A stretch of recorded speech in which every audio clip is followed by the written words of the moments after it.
So the world is changing, and we need to change the way that we think about lead generation. And so we are coming out of summer right now, and we are going into the fall. And that often is a time of lead generation for a lot of people in the health and fitness industry because we've got people coming back to work, coming back to the gym. And it can be a very common time in any business, whether you're a one-to-one, you're running a gym or a studio, you're running an online business, that we ramp up our client roster for the fall and into the winter. And so that's why this is a very timely topic right now. Um, when we look at lead generation, it can be called a lot of different things. Like in the gyms, one-to-one, we used to call it prospecting. You can look at this as networking or creating partnerships. Some people call it outreach. It's all lead generation. It's all getting people into your circle, your atmosphere that you're going to somehow interact with and help. And hopefully, some of them one day are going to become a customer of yours and engage in your business. So, all those things are lead generation strategies. Okay. So, before we get into the actual nuts and bolts of like, how do we generate leads? I want to talk about something that I feel is really important about lead generation, and that's the mindset surrounding lead generation in general. Okay, because that's a really important thing to address, and it's a getting in most people's ways. So I'm going to share a couple of slides as we go through here. And um, so here's three key mindsets that we have around lead generation. So number one is always be generating leads. So one of the key mistakes that I see in a lot of personal trainers or health and fitness businesses is that they do let lead generation in waves. So I coached thousands of personal trainers over my career, and they would get full, they would have a full client roster, they'd stop all those lead generating activities, right? So stop prospecting, stop talking to people, stop referral programs because they were full and they felt good about their income and hours. And then they'd have a client not renew, a client move away or cancel, and their hours would dip. And they had to start up all these lead generation activities again. Or you have a gym and your profit margin's doing pretty good and things are going well. So you stop all these lead generation activities, or perhaps you take your foot off the gas a bit. And then again, revenue drops and you have to start back up all these activities to get back where you want to be in terms of revenue. So this is a cycle that I often see, and it creates gaps in your income or gaps in your revenue because you end up having this, right? And so that means you're only spending a portion of the year or of your time at your ideal income or above your ideal income. And it's harder to stop and start something than it is to just keep doing something. Think about this from a fitness perspective.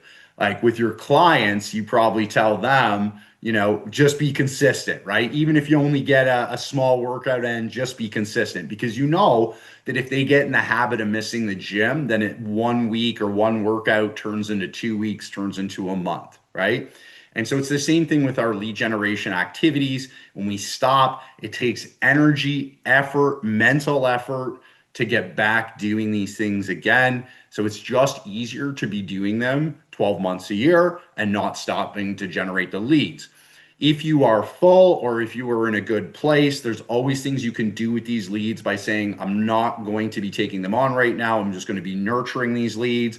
I can pass them off to other people. I can, create a program that is like, a warm up that they can sit in this warm up program until I'm ready for them, whatever. There's a lot of things to do with these leads when you're not ready to take them on, but it's easier or better to just keep taking people on and saying, hey, I'll let you know when I have an opening, or I'll let you know when I have a spot that I can meet with you.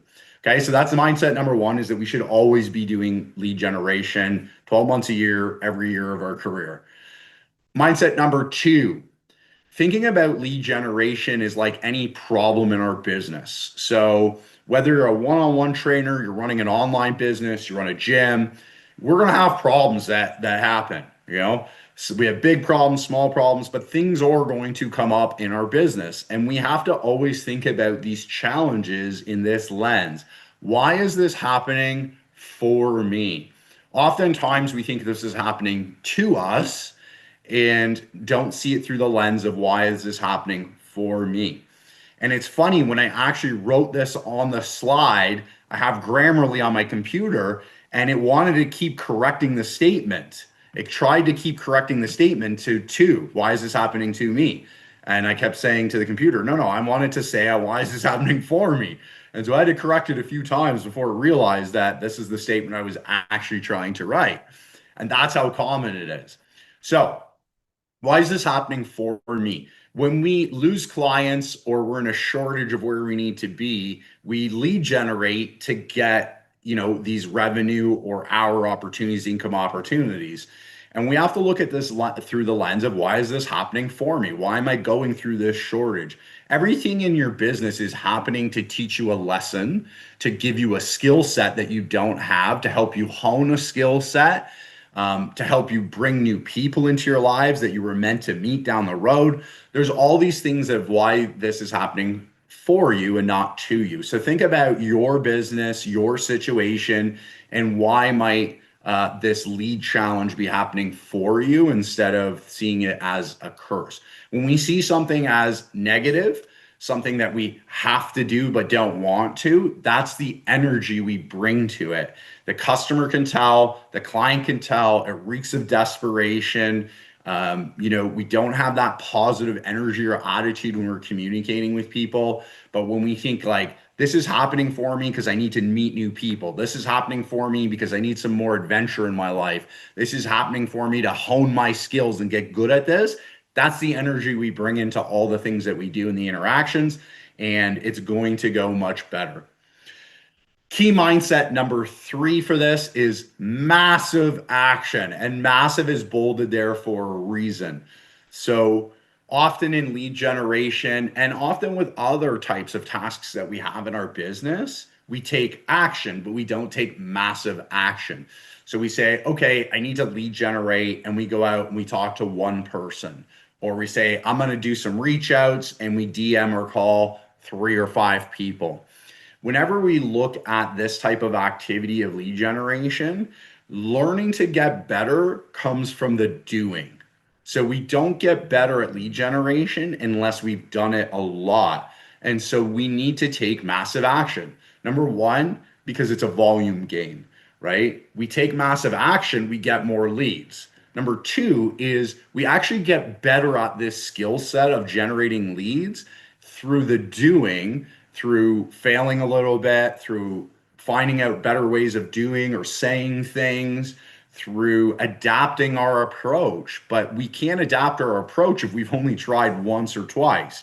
You can only adapt your approach intelligently if you've tried hundreds of times and figured out, okay, this is the change I need to make because 70 people responded positively when I did it this way, right? You need to have the volume in order to get sort of enough feedback to hone your skills, to change your delivery, to change your strategy.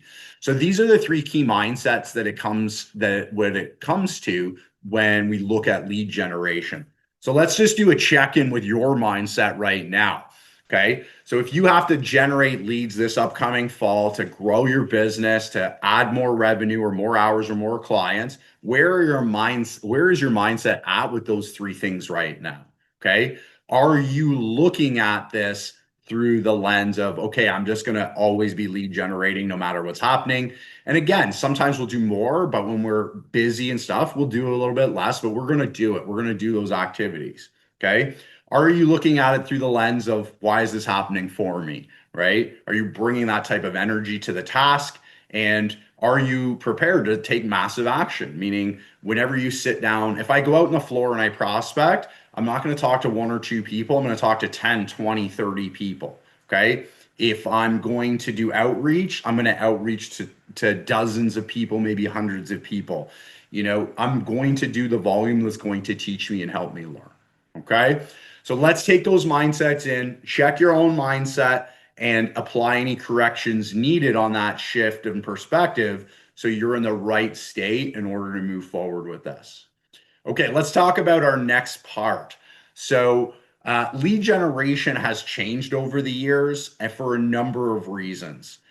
There's more entrepreneurs, there's more solo business owners, there's more internet, there's more social media, there's more people out there doing personal training, opening studios, doing online businesses. So lead generation has changed over the last 20 plus years of us being in health and fitness. And so we need to bring a new perspective into that. And so, kind of the old way of doing this was asking for something. So, lead generation would be about asking for something, going out and asking someone on the floor to book a consult, calling someone up and asking for something from them, a sale or a small step, going out to talks and just talking about why we're so great and asking for something in return, either the sale or their information. And we've got to change that. The new way that's a must is we have to give value. So instead of getting, lead generation is now about giving. Lead generation is about giving value to the people that we are trying to get leads from or have them become our leads.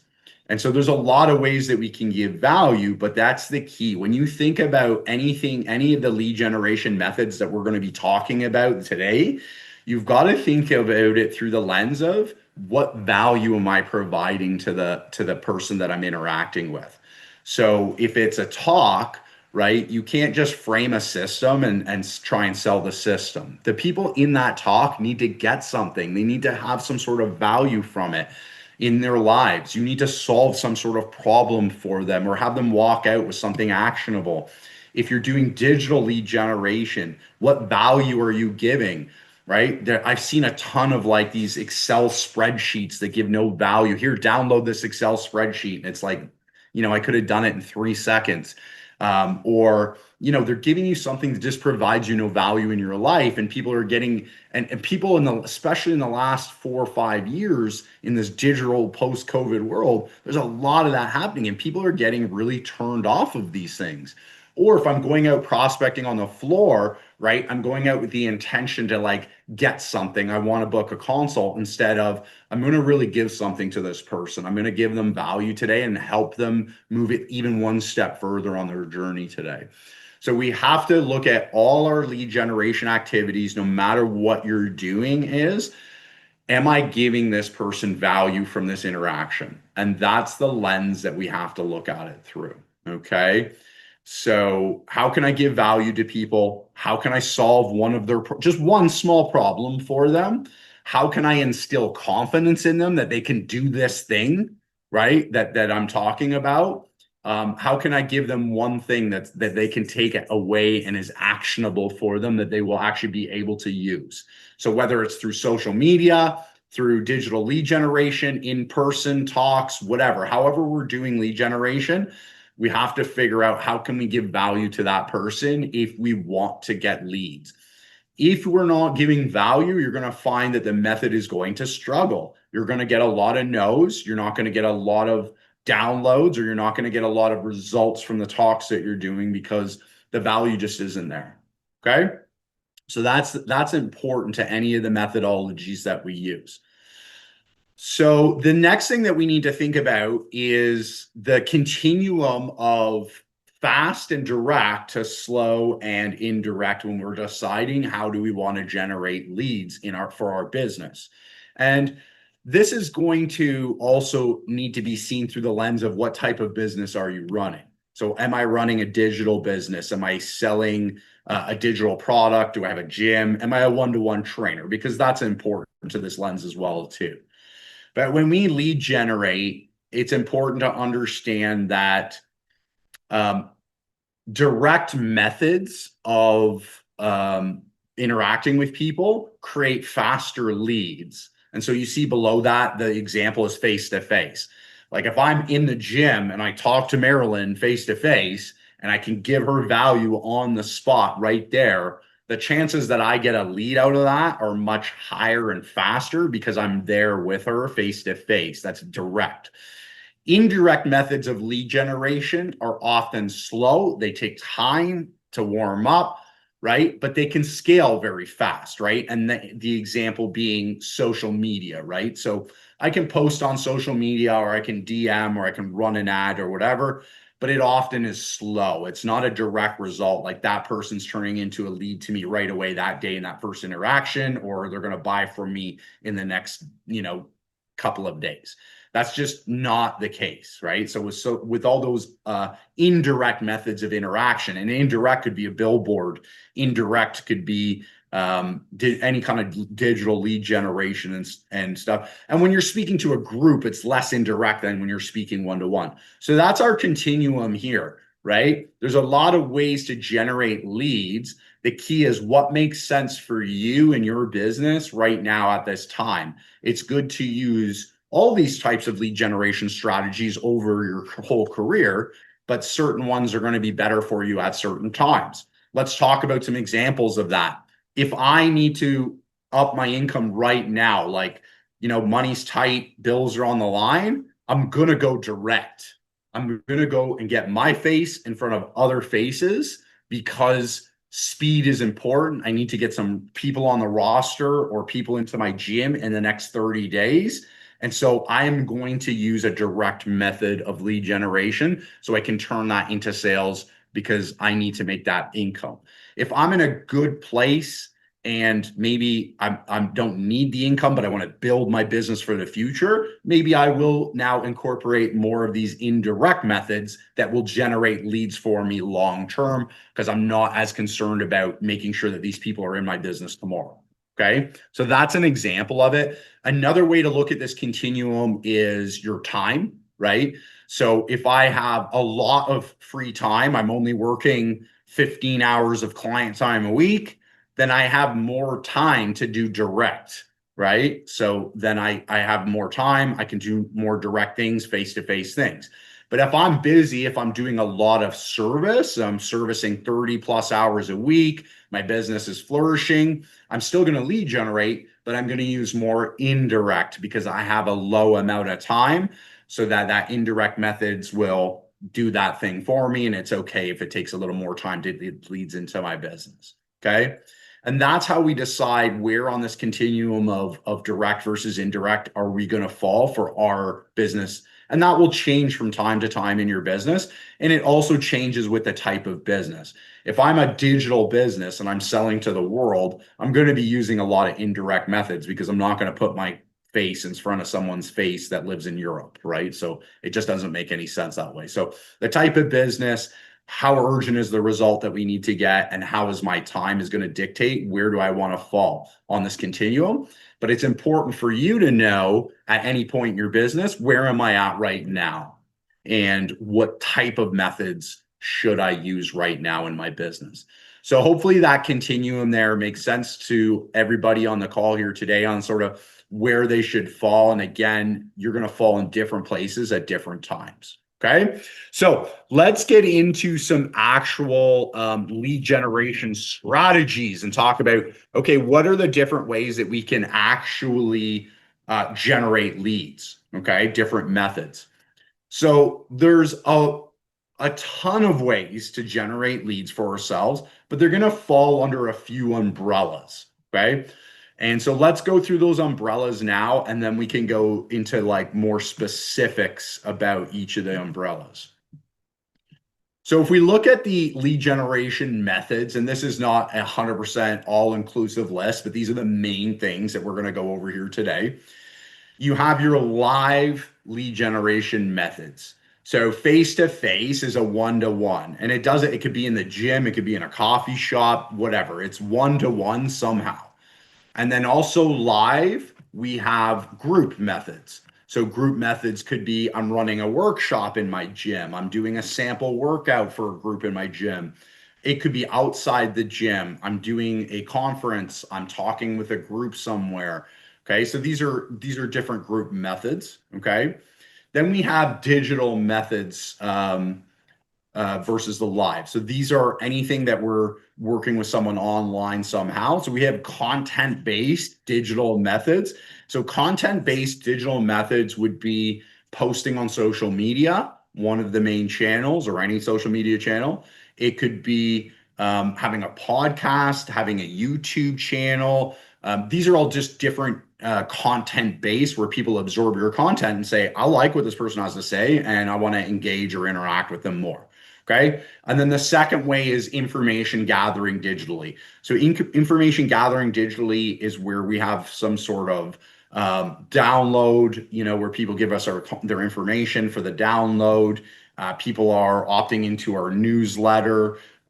People are engaging in a 7-day challenge or 28-day cleanse or whatever, and they're giving their information. We're gathering information digitally somehow. Okay, so those are those methods. And then the last method is systems. What systems have we built into our business in order to produce more leads for us on a regular basis? And a couple of the common system ones are a referral program. So some sort of referral program, whether it's a one-to-one, my clients refer people to me, whether it's a referral program for the gym or whatever. And the other thing is partnerships. So partnerships with complementary businesses can help lead generate. As an example, if I am a mortgage broker and I know someone who is a real estate lawyer, we might send people back and forth, right? Because we do different jobs of the same type of people. And so we can help each other out. You send me your people, I'll send me your people. That's a partnership that works out well. The same can work in a gym. It could be a nutritionist and a naturopath. You're sending people to them, they're sending people to you and to take care of the fitness piece, whatever. But they're partnerships that are bringing leads into your business. So these are the three main categories of lead generation. So we're interacting live with people, we're interacting digitally with people, then we have systems set up to generate leads for us. Okay. These are the methods that we're going to employ. Now, the thing to take into consideration for each individual or each business is, what are your strengths? So I could tell you, hey, I want you to, be a social media all-star. And you could say, Jeff, I hate social media and I don't want to be on there. Great. Not a good match for you. Okay. Because if I ask you to do something that you absolutely hate and spend lots of hours doing it, it's probably not going to work out well for you. And so let's align your skill set and your personality with where are your people. And there's a lot of ways to do this. There's not one way. When I coach individuals on building their business, or I work with gyms or other businesses as well too, I have that conversation with them. I don't say, okay, you're going to do social media or you're going to do this. I'm going to say, where are your skill sets at? What are the things you like doing? Some people like to write, and so doing written content might be better for them. Some people like to be on video, and so stuff like I'm doing right here or video content might be better for them. Some people really like interacting people with face to face, and other people hate it. So let's take a look at your business, what makes sense, but also what makes sense for you as an individual. Because if I need you to build up a roster of 15 to 20 people with a couple in reserve, you can do that anyway. Like, you don't need to do it on social media, or you don't need to do it live. Like, there's a lot of ways to be able to do that. A lot of ways to peel an orange, as I like to say. Okay. So let's peel an orange in a way that makes sense for you and your business. Okay. So let's get practical on the things that we just talked about and talk about some of these different methods of generating leads for ourselves. So the first thing we talked about is live. So live and face-to-face. So working with someone face-to-face. So this could be as simple as going out and having conversations on the gym floor with people. So you work at a gym, you work at a clinic, it doesn't matter. You work somewhere where there are people and you can talk to those people, right? And it's as easy as saying hi and taking an interest in people. Often people get intimidated about this because they're like, well, I have to have something really smart to say, or I have to have the best strategy. No, just take an interest in people. People can tell when you care, and people can tell when you're a genuine person. And so I could be on the gym floor just genuinely taking an interest in people and asking them like, hey, how are you? How's your workout going? How long have you been working out here? I've seen you here a few times, or this is the first time I think I've seen you. Do you usually come at this time or whatever? Just like really taking an interest in different people and just finding out about them. That simple conversation can lead to other conversations. When you just talk to people about how they're doing and how their workouts going, and if they're how long they've been coming or they're here all the time on the gym, that sparks into things like what are they working on, what are your goals, whatever, you being able to now give them some value, right? Or they might say to you, you know what, I haven't been coming a lot because I often struggle with the time. I don't have time to work out and stuff. And I said, well, how long do you usually, here's I can give value. How long do you usually come to the gym? Well, I try and do an hour workout. Great. Could you come more if you had something you could get in and out in 20 minutes? Yeah, maybe. Here, let me give you something. Let me help you get this down to 20 minutes so you can get more workouts in. Boom, I'm giving value. Let me email this to you. Now I'm getting an email. Okay. So taking an interest just naturally like that in face-to-face conversations is a really, really big help.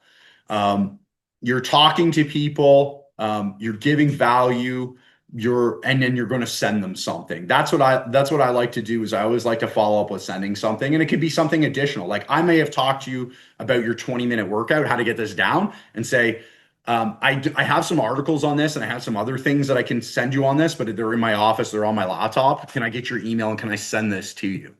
Right. And now I'm getting an email and I'm genuinely going to send them to them. And what I often coach people on doing is having like a set list in a Dropbox folder or a folder some way. Like here's an article on weight loss. Here's an article on hypertrophy. Here's an article on this. Here's my top 3 tips on fat loss. Here's my top 3 tips on posture or pain. Here's my top 3 things on this. And they're ready to go. And I'm just copying and pasting and sending out links, sending out top 3 tips, sending out like little mini workouts or whatever, mini workout videos. I have all this in a folder and it's ready to go. So it doesn't take me a lot of time. At the end of the day, I'm just boom, boom, boom, firing it off to people that need it. And I've got their email. At the bottom of the email, it's like, look, if you have any more questions, reach out to me. I'm going to send you some other stuff in the future if that's okay. And they go on my email list and I continue to nurture them moving forward. Okay. So that's when we can do face-to-face. I don't have to do that just on the gym floor. I can do it in an elevator. I can do it at a coffee shop. I can do it anywhere. Just talk to people, right? I was out in Dallas this past weekend and I got in a conversation. It was at a meditation thing. It had nothing. Oh, my page went away. It had nothing to do with fitness. It was a meditation thing. And I was talking to someone and they were talking to me about that they're starting to notice they need to take care of their health and they've got right into rucking and I like rucking. So we started talking about it and I just genuinely wanted to help the guy. I said, look, I'll send you some information on this. Now, I'm not even trying to generate this as a lead, but now I have that guy's email and I'm going to send him some information to help him because he was having some issues with his hips. Done, right? And it had nothing to do with it. I was just out. So that's, the type of example. If I'm always doing this, always taking an interest in the people that I'm interacting with, then this becomes a perennial source of lead generation. I just have to take the step of, let me send you something. Right. And just constantly be trying to help people and send them information. A lot of people think, well, if I send them information, they're not going to work with me. No, they'll never consider working with you until you send them information because they want to know that you have value first. Right. Today's society is trust is low. And so they want to know that you're a trustworthy person. They want to have a connection. Not sending them something will help that. Okay, let's go to the next method is like that's one-to-one. We can do that in a lot of different ways. Let's go one-to-many, which is groups. Okay.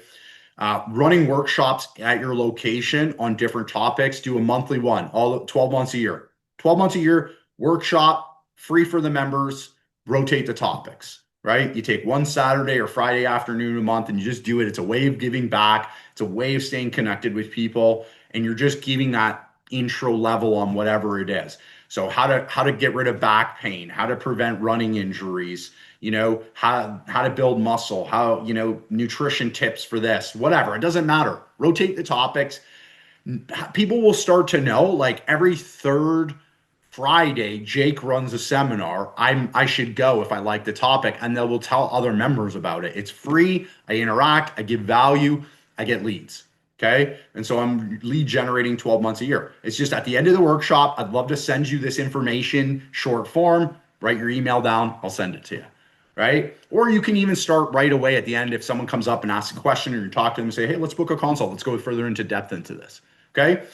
Another way to do groups is through networking. So networking groups, other business professionals will join, these groups, and you have a mortgage person that's meeting a gym person, that's meeting a lawyer, or whatever, in these networking groups. You never knows what comes out of these things. I know someone that built a thriving business by joining networking groups, and their entire client roster has come out of this. Okay. And it's just by getting out of your comfort zone and saying, I'm going to go attend this group. And I'm going to be honest with you. Sometimes you're going to go attend a group and it's going to be a waste of your time and it's not going to be fruitful. That's life. That was a learning opportunity for you to say or no, you know what? That group's not for me. Okay. That group's not for me, and that's okay. And we do something else different. Okay. Um, so the other types of groups are like community groups. So like some people get into church groups and offer some sort of like once in a while help to a church group.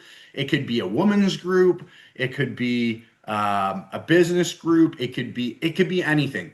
Communities have groups that get together. You just need to find out who those and what those groups are, and then you can get and offer your help to get in front of them. And some people will say no, and some people will ignore you. Those are just the numbers. But some groups will be very interested in your help. And again, that's just a source of lead generation. And then the next piece is conferences. That's a little bit more involved depending on what your business is, but you can get asked to speak as an expert at conferences. Most of you are going to the consumer, right? So you're going business to consumer. So you want to be at conferences where the consumer is, right? Where your ideal client is. And so you can offer to talk as an expert. You can do different things like that. You can do lunch and learns for corporations and just all different sorts of things like this. So this is getting in front of groups, giving value of some sort to that group, solving a problem, giving them something they can tangibly use, and then saying, if you like this, connect with me. Here's how you can do that, giving them your information. And in addition, saying, I will send you this in short form, or I will send you the slides, or I will send you an article. Put your email down here and collecting that information so you can add that to your database. So that is a one-to-many strategy for generating leads. Next, we're going to go into digital. Okay. So when we get into digital, we're going to talk about content first, the content methods. So the content methods are having a YouTube channel, having a podcast, posting on Instagram, Facebook, etc., having a Facebook group, whatever. There's other platforms, but I'm obviously sticking to some of the main platforms, and you can extrapolate this to the other platforms as well too. So when we do this digitally, we have to take a few things into consideration. Number one, we need to give value that our ideal client cares about. And then number two, we have to actually ask them to engage with us somehow, and not to buy something from us, but to just engage and say, like, stay connected and get their information, and turn this person into a lead. So the reason that I say that the first part is we have to give some value that our client cares about is the most common thing that I see fitness professionals posting on social media is how-to videos on technique. Okay. And I'm not saying that we shouldn't do this. In my experience, that is not what the client cares about. So I don't know who exactly your ideal client is. Your ideal client might want to dance. They might want to lose weight. They might want to build muscle. They want to get pain-free. These are the types of things they want. You care about technique because you are a professional. Fitness professionals care about technique. People that want results don't actually care about the technique. They just want the result.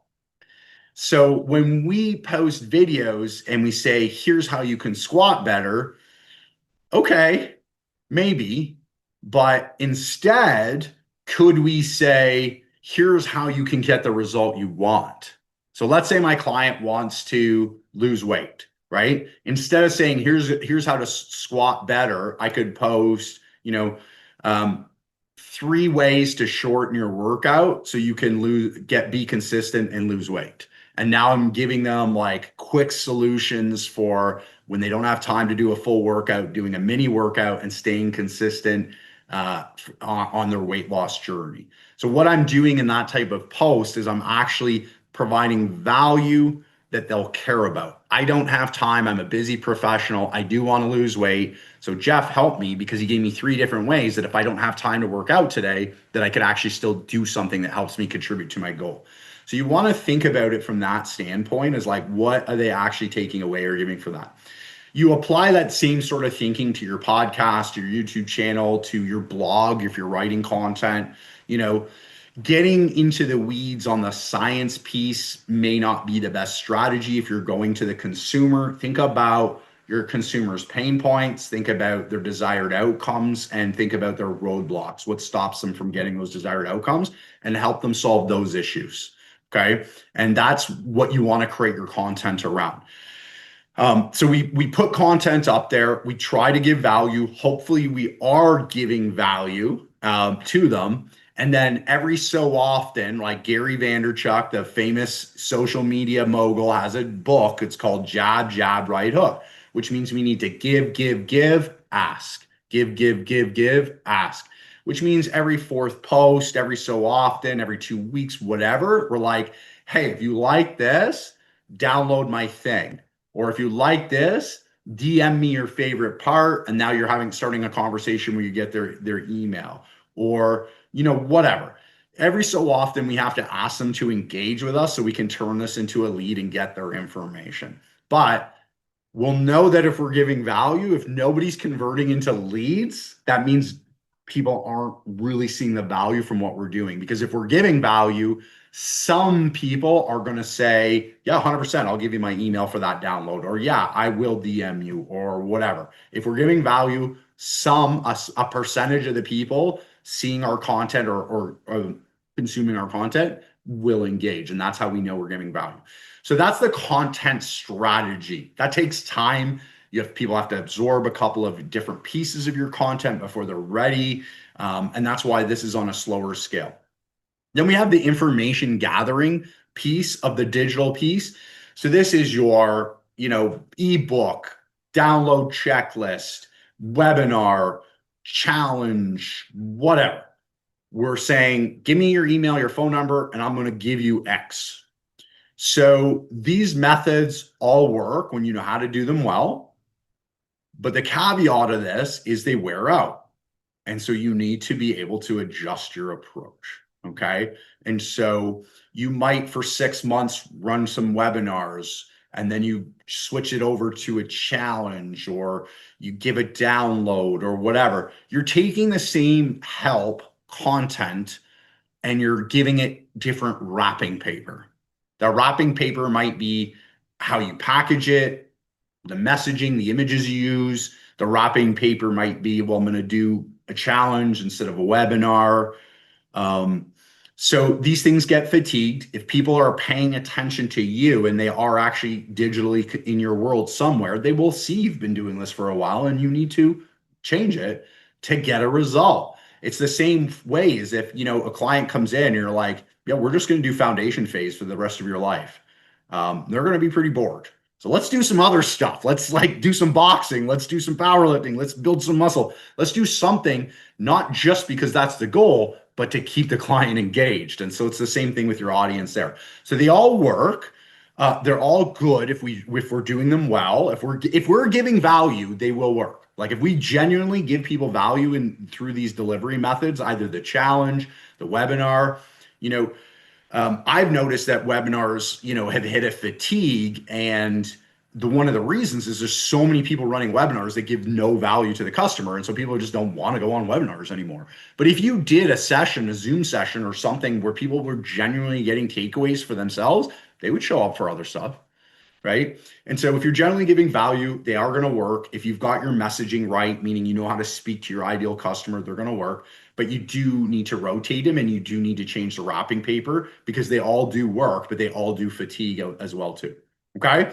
So they all work and you can use them in your business however you need it.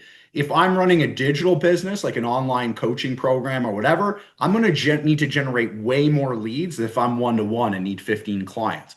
because in my digital business, I might need hundreds of clients. In my face-to-face one-on-one live business, I need 15 clients. And that's why. It's just about how many clients do I need dictates how many leads do I need, right? And so that's why a lot of these online programs need something like this, because the lead generation need is much higher than a one-to-one person. So if I'm one-to-one trainer, I might not even do something like this. I might do some digital and social. I might give a download, but I might not get into things like challenges and stuff like that, because I don't need the volume of leads. So I don't need the headache. Okay. But back to the group in-person method, I might run contests at my gym once a quarter or once every 6 months. Weight loss contests, muscle building contests, powerlifting contests, run contests. Let's join this marathon together, or 10K together. That type of live contest, I can get engagement with people at my gym, and that's a good one-to-one group strategy. Okay, so we're going to move to systems. When I coach people, there's a couple of systems. There's 2 systems that are non-negotiable for the people that I coach, because I feel like every person should have these 2 systems up and running. So the first one's not really lead generation, but it's more about turning leads into customers, and that's an email list. Every business, if you're a solopreneur that works in a big box gym, or you're a huge, big coaching program, you need an email list. Why? Because you're going to have past customers on there that might buy again. You're going to have leads that aren't ready to buy now, but a year from now might be ready to buy.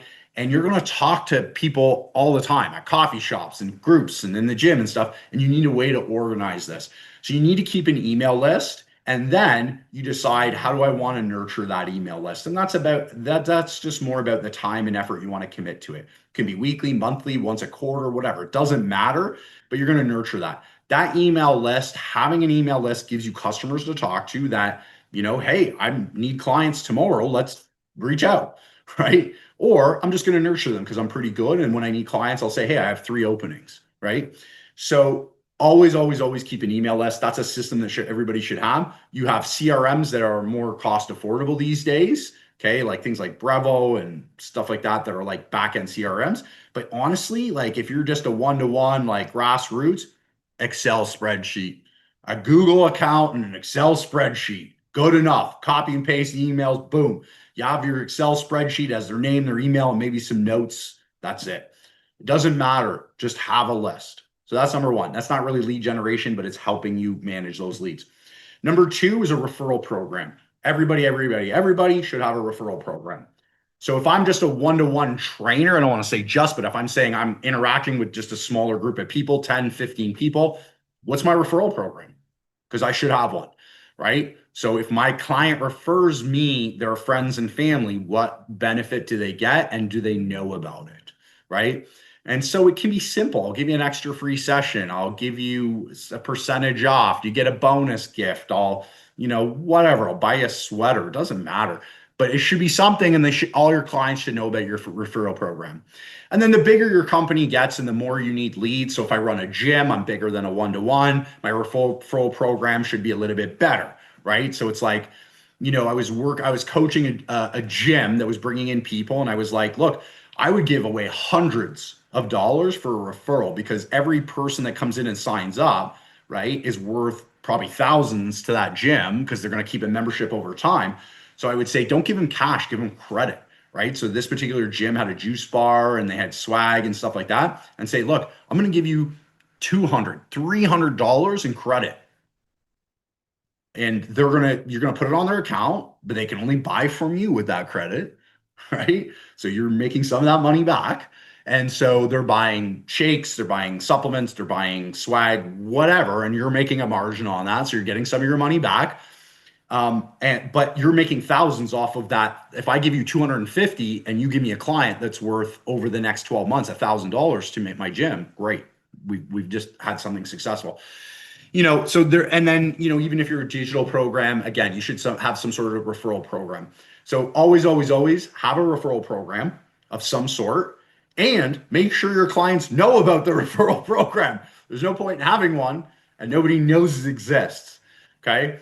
So that is a system. The last system is depending on the size of your business, but partnerships. Anybody can implement partnerships. Like, as I said, as a one-to-one individual, I can create a partnership with a chiropractor, right? And I can say, look, I'm going to need people that might be interested in chiropractics. You need people that maybe want to lose some weight or build muscle or whatever. Let's work together, right? So there's a lot of ways to do it, just referring back and forth. There's giving incentives to people saying, like, for every customer you refer me, I'll give you 200 bucks, 250, 500. Make it good. Maybe you like 20 bucks, but you're not going to do it, right? But make it good enough for them to act. Think about what a customer's worth to you. If I take on a new customer and they sign up with me for the next 3 months, twice a week, right? They're going to do 24 sessions with me. Maybe they're going to do more, but 24. How much revenue does that bring in for me as a trainer? And so it could be a couple $1,000s, 1,500, a couple thousand. Can I kick back 250 to someone for that? Absolutely. Absolutely. It's worth it. Right. So think about that. And then also thinking about giving credit to people in terms of incentives and whatever. It's like, when you partner up with a chiro or a naturopath or something like that, something that's a similar business, you can say, like, look, every new customer that comes into the chiropractor clinic, I'm going to give them this package. And the package is, a download plus a free consult with me, whatever. And then every new member I sign up to train with me is going to get something from the chiro clinic for free as part of their welcome package. That's just a different way to do the same thing. Instead of just for a lead and instead of just paying for a customer, it's creating some sort of impact package that every new person gets to go back and forth. And you want to find the right people to partner with. You're not going to just partner with anybody. You want to have the same values, same vision. You want to make sure there's mutual trust there. But you can create partnerships with anyone. You can, as a gym or even a solopreneur, create partnerships with a nutrition store. You can say, look, I know that you probably have other partnerships, but I work down the street at such and such a gym. And, if you are talking to people and willing to promote me, I'm willing to send people here for their supplements, right? Because people are going to buy supplements anyway. So if you're talking to clients in the gym floor, you're like, oh, there's a great place down the street, right? And just tell them Maryland sent you and they'll give you a good deal, right? And they know you're sending people, and so they'll be more willing to send you people. So it can be as simple as that. But we want to create some sort of partnerships. You don't have to do this. I'm just saying there's opportunity to do this. And so we're trying to look at, whenever we create a partnership, it's the ideal client is the same, but we do different things for them. Those are the best partnerships, right? So I don't do adjustments. A chiropractor does. Chiropractor doesn't do fitness, right? I don't sell nutrition supplements. I do fitness. They sell supplements. So same client, different things. Those are the best people to partner up with. You don't want to try and create partnerships where you do similar or the same things, because it's just a conflict of interest there and it's not going to go well. Okay. So you can create those, and those will bring leads into your system. If you're full, if I'm billing out, whatever's full for me, maybe 40 hours a week or whatever, can I have a partnership and a referral program that's bringing customers into my atmosphere 12 months a year without having to do a lot of outreach? Yep. I just make sure the system's in place. So again, that's why we should lead generation should be happening 12 months a year. Okay. So these are our lead generation systems. I said a lot of things. I know that. But I wanted to give you a big overview from, like, let's get our mind in the right place to what should I be thinking about before I even start my lead generation activities, to here's how we actually lead generate. Like, these are the different methods and the pros and cons of each of them. Okay. Now, what I would love to do, is bring somebody on and talk about their specific situation. Okay. And so, what we do with these leads once we have them is about sales. It's about our marketing sales system. It's a little bit of a different topic, but the first thing to do is just nurture them, keep them warm, give them value until we sell them. But let's talk about someone's individual situation. So if anybody wants to talk about their situation and how the best way to generate leads or get into lead generation, just throw me in the chat. Yeah, like more of my lead generation is in live circumstances. So I do like athletic events and stuff like that to generate leads to bring people into my clinic, where I do some rehab, stretch therapy, exercise therapy. Um, what can be hard with that is just targeting more local people with these bigger events. And so I didn't know if you haven't had any tips as to, in those, even like you were saying, like conferences and stuff, like how do you target more of a localized group within a larger setting. Yes, love it. Okay, so Krista has a space. She's a physical space. She's bringing people into this gym, this space to do stretch therapy, exercise therapy to help them out, and has a number of different solutions that she can provide them in this space. Okay. But it is a physical space that people need to walk into. And that you need to consider that with your lead generation strategies. Because if somebody lives, a different state, province away, like they're not walking in my gym door. So that's not a good lead for me. Okay. So with this event that you're targeting, this is the whole concept of what I talked about at the beginning is you have to do some of these things to learn, right? And so she's going to go out to events and she's going to get a mix of people. What I would try to refine is what events have more local people at them, and I would select different events. That's what I would learn to do. How do I pick different events that actually have more local people, and they're probably going to be smaller events, but they're going to generate more leads to you. So let me give you an example. We went to a big conference, tons of people live all over the place, okay, and do a lot of different things. So a percentage of those people are our leads, but a percentage are not, right? And so if that's not a good percentage, so if I go to this big event and only 10% of the people are actually my leads, is it really worth going to a big event? Would I be better off so going to a small event? So like last weekend, I'm in Dallas. It's a much smaller event. The volume of people at this event are much smaller. 90% live in the Dallas area. Okay. So Mhm. that's the trade-off that I'm making there of going to a local event. So because you have a physical space, instead of targeting like a marathon, the Toronto Marathon, people are going to come from all over for that. How do I get a local event? So what you need to do is I would start searching more local stuff, more town or city based stuff, because more locals are going to come to that. So if I go to and I'm offering a solution at the like local whatever, I'm just going to say instead of Toronto, I'm going to say, the local Whitby Fair, the local Whitby Fun Run, the local Whitby whatever. When I go there, I get more value for my time in lead generating. So I would look at trying to select different events. Does that make sense? Yeah, yeah, Okay. that is the trade-off I've started to make is just like don't go for, the Niagara International Marathon where it's going to be 3,000 contestants. It's like go for the little Ridgeway 5K, the 40 5K, yeah. 100%. Yeah. And then you can do other community events that have nothing to do with working out because your people are there as well too, but they're local, right? So here's an example is like we're targeting fitness-based events. What about the people that want to be into fitness or are not into fitness or that need it, but they live near you, right? So that your customer is basically anybody that lives near you that has a goal that you can help with, right? Has the outcome that you can help with. So don't just think about fitness events, but think about how you can get involved in other community events that are not fitness based, meaning that Yeah. you can offer services at a mall event, a different community type of event that the people live local because those people have fitness goals too. It's just figuring out what makes sense with the event, right? So if it's like, Mhm.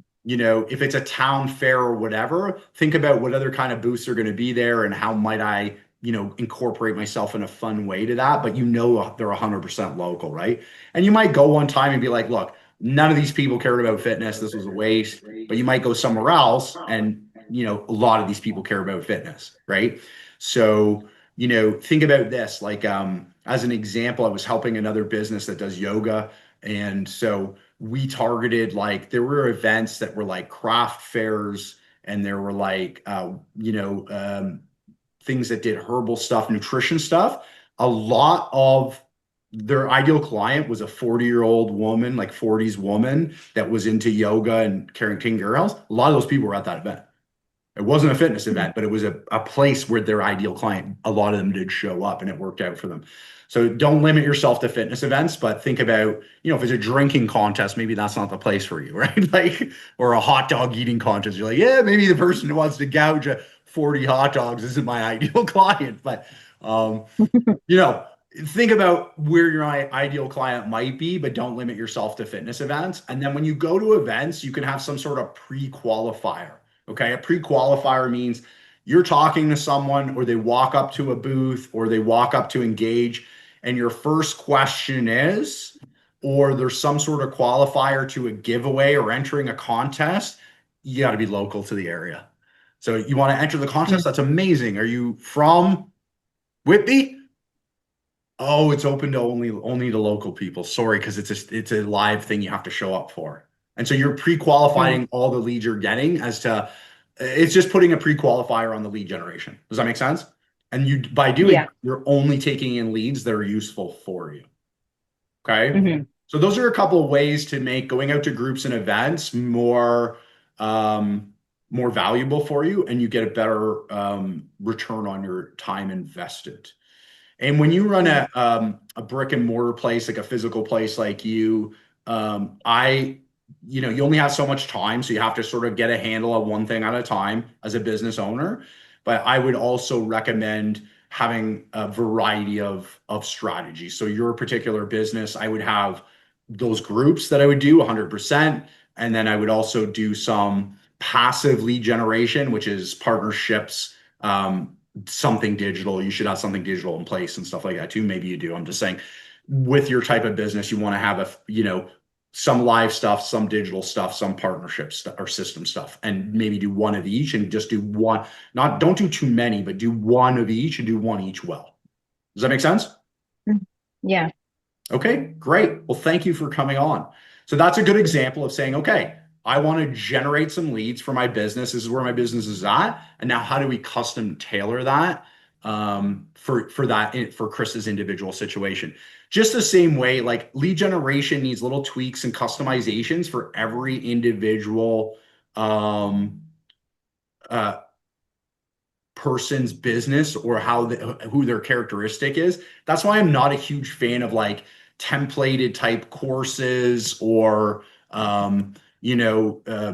big massive group things. I do all the coaching I tend to do is one-to-one with people because I want to customize things to their individual business and how they do things. Because we need these little tweaks, right? Just the same way as like, if a client comes in and they are I'm giving them programming. I need to customize the programming for them. If you're running your business, you need custom answers for you, right? You need, yes, I want to lead generate. Yes, I'm going to use digital or I'm going to use live, but how do we customize that to best work for you and your business? Okay, amazing. So that was a great example.